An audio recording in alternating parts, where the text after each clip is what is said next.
Well, no doubt the dinosaur pop media will try to attack Donald Trump and/or conservatives for it, but the Trump administration took bold action a little while ago by not taking action. In fact, in a surprising move, Trump's FEMA just denied federal disaster aid to Minnesota after all the rioting there in June. It's a big deal and hands us a chance to move beyond partisan politics and remember some key principles we'll need to remember if we want to win people over to the side of freedom. Well, it might be a momentary anomaly, but it's important, and one need not support or oppose Donald Trump to know that any response the president offered to Democrat Minnesota Governor Tim Walz's request for federal disaster relief would be depicted as either insufficient or cruel.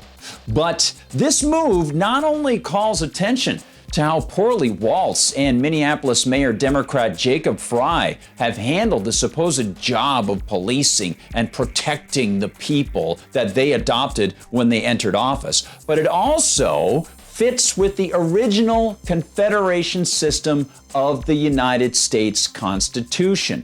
As the Minneapolis Star-Tribune reports, Walz asked President Donald Trump to declare a major disaster for the state of Minnesota in his request to the Federal Emergency Management Agency, FEMA, on July 2nd. More than 1,500 buildings were damaged by fires, looting, and vandalism in the days of unrest that followed Floyd's May 25th death in Minneapolis police custody, racking up more than $500 million in damages, according to Walz. And none of that has any constitutional connection to the federal government. Sure, an argument could be made that there are federal criminal statutes on the books that overstep the bounds between state and federal jurisdiction, according to the Constitution. That list is long and could fill books, going all the way back, in fact, to the dark days of George Washington's federal military move on the Western Pennsylvania whiskey makers. In fact, according to the Constitution, the only way any president can command troops inside any state is if the legislature of that state or its governor, if the legislature isn't in session, requests the aid to protect the state's Republican form of government from insurrection or domestic violence. The power can be found in Article 4 and reads, "The United States shall guarantee to every state in this union a Republican form of government and shall protect each of them against invasion and on application of the legislature or of the executive when the legislature cannot be convened against domestic violence." Now, some commentators have claimed that the president can invoke the 1807 Insurrection Act, which is really an insult to anyone familiar with the Constitution. The Insurrection Act is not just a reiteration of Article 4, Section 4. It expands on it, adding unilateral power for the president to decide when he wants to use troops and where inside the U.S. And that is not in the Constitution, the so-called rules of the U.S. government. And it has not been amended to give him that power, which brings us back to Minnesota. If the legislature or the great Governor Walz had spent less time virtue signaling and more time reading the Constitution that they supposedly swore to uphold, they could have requested U.S. executive branch help to, as the Constitution says, protect against domestic violence. But they didn't, and now it's too late.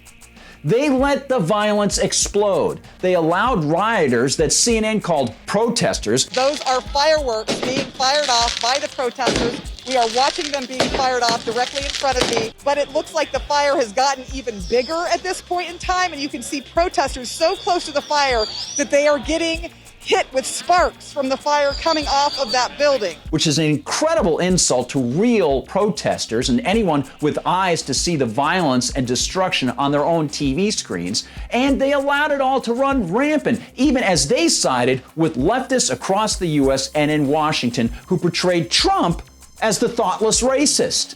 Now, these political ne'er-do-wells in Minnesota expect other American taxpayers to bail them out. They expect to dominate the television screens with their screeds and calumnies, accusing Trump of evil for not sending money to their area to rebuild after the destruction that they were supposed to stop themselves? In a letter to President Trump on July 2nd, Waltz had noted more than $15 million in damage and cleanup costs that could be eligible for federal reimbursement.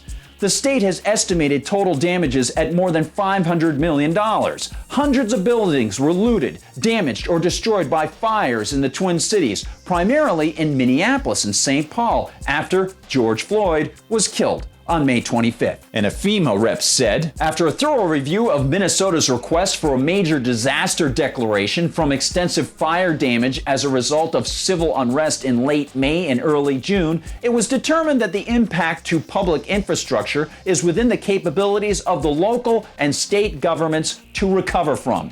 The governor has 30 days to appeal that decision. Maybe FEMA ought to take some grammar lessons. Which is a surprise and harkens back in a tiny way to the days when people conformed a little more closely to the Constitution, which doesn't provide any power to send money to anyone for disaster relief, be it man-made or natural. As I've noted for MRC-TV previously, one of the best explications of this principle is the famous 1831 Not Yours to Give speech by Tennessee Congressman David Crockett. In his second term as a member of the U.S. House, Crockett stood to oppose the handout of cash to the widow of a war hero. He noted that the man had been paid for his service according to his enlistment, and that the Congress could discharge no more as charity because it was not in their power to do so. And his explanation came after he himself had learned from his own error. See, during his first term, he explained to everybody, he and fellow politicians in D.C. voted to give money to families burned from their homes in Georgetown. But when he returned to Tennessee, he met a farmer who explained to him that there was no such power and that such action wasn't even charitable because it was tax-funded and forcibly taken from people. I doubt that anyone could complain about a great and rich nation like ours, given the insignificant sum of $20,000 to relieve suffering women and children. Colonel, if you have the right to give to one, you have the right to give to all. And since the Constitution neither defines charity nor stipulates the amount, you are at liberty to give whatever you think proper to whomever you darn wish. So you see, Colonel, this opens a big barn door, not only for fraud, corruption, and favoritism on the one hand, but for robbing the people on the other. Well, Crockett apologized to the man and promised never to do that again. And for the widow, Crockett offered to donate some of his own money and asked that the other congressmen do the same.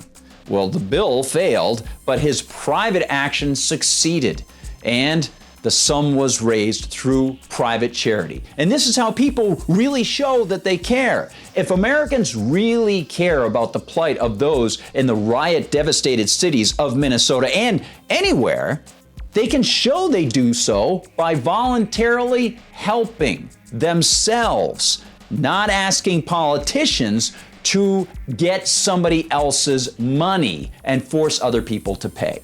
Donald Trump might not understand this fundamental bedrock rule of the Constitution, but he's given us an opportunity to actually recall it and to tell others, because that is what is so important. Even as the politicians in these Democrat strongholds protest in new ways, we can spread the information and expose those who would continue to operate outside of their oaths.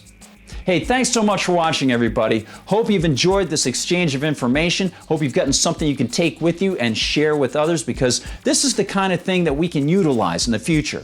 It's okay to get angry and frustrated about people who might be across the aisle in the political divide, but if we can gather information and give it to other people, it satisfies ourselves and it helps grow the grassroots of folks who understand principles.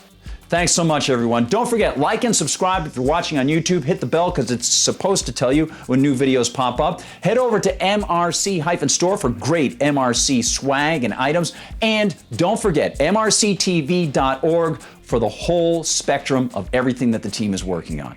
For MRC-TV, I'm Gardner Goldsmith.